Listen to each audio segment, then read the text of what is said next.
Recently, questions have been raised if the legendary Spring-Heeled Jack was the inspiration for the comic book character named Batman, but who or what is Spring-Heeled Jack? Although some information exists on the internet about Spring-Heeled Jack, I possess the only old, rare, out-of-print book published on the topic. During this presentation you will see 178-year-old images and evidence unseen until this point. The first known incident occurred on October 11, 1837 during a starlit night. 17-year-old Polly Adams, the daughter of a poor farmer, walked from a hotel and tavern called the Green Man in London where she worked, to a carnival located less than a mile away in Tranquil Vale. While at the carnival, a cloaked figure tore her shawl from her shoulders, and as she spun around to confront the figure, he grabbed her arms and pulled her close, kissing her.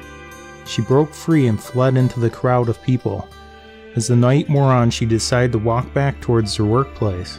As she passed a wooded area, she was attacked by the same cloaked figure, but this time he breathed blue flame at her and his eyes blazed with fire. After she screamed, he bounded away at a seemingly impossible speed. After this first incident, reports of new frightful encounters spread like wildfire as the mysterious figure was now seen all over London. He seemed to only target women, with him kissing them or jumping out and scaring them, followed by deviously haunting laughter as he bounded away with superhuman agility.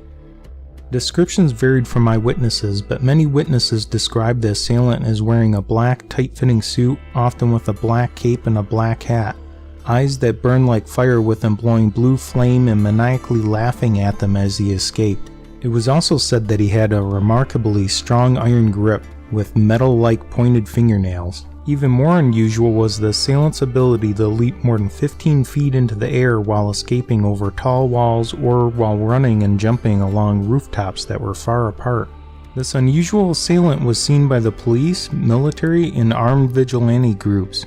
But every time they would corner him in a room, with no possible way to escape, the mysterious figure would vanish as they stormed in after him. The London Times was now reporting on the sightings and the attacks, with fear running high amongst the women of London. Admiral Edward Codrington created a reward fund for the capture of Spring-Heeled Jack, and the Duke of Wellington set out with troops to search and capture Jack, but both were unsuccessful. Within a year of the first incident, the sightings dramatically decreased, but they continued on and off for many years, and then in Devonshire, England, in 1855, 18 years after the first reported sighting of Spring-Heeled Jack, another set of accounts attributed to Jack began. On one snowy morning, hoofprints were found covering an area of 35 miles, which not only covered the backyards in straight lines as if a beast was walking on two legs, but were discovered to walk over the roofs of houses and over 14-foot-high stone walls, all without breaking its stride and without disturbing the surrounding snow.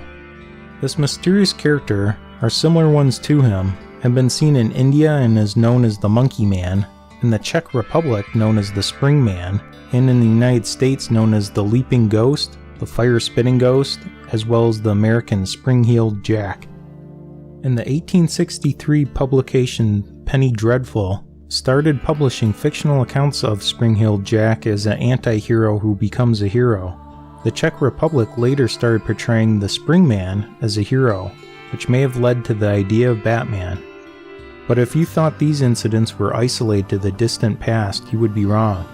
The latest case that was actually reported to the news media was as recent as 2012. Scott Martin and his family were traveling home by taxi from Stoneleigh on Tuesday, February 14th at about 10:30 p.m. when they saw a mysterious dark figure with no features dart across the road in front of them. The figure leapt 15 feet over a roadside bank as they approached Nescott College on the Ewell bypass. Scott's wife, son, and the taxi driver all witnessed the event, with the taxi driver being deeply shaken.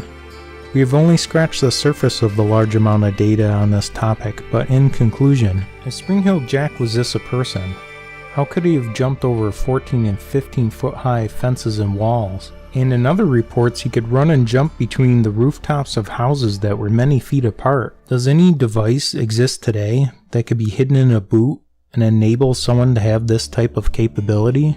If a device capable of such feats could be invented and created 178 years ago, wouldn't we have invented and created such a device in modern times?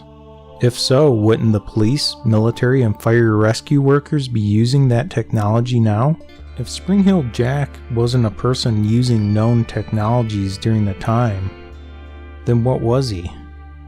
An interdimensional being? A time traveler?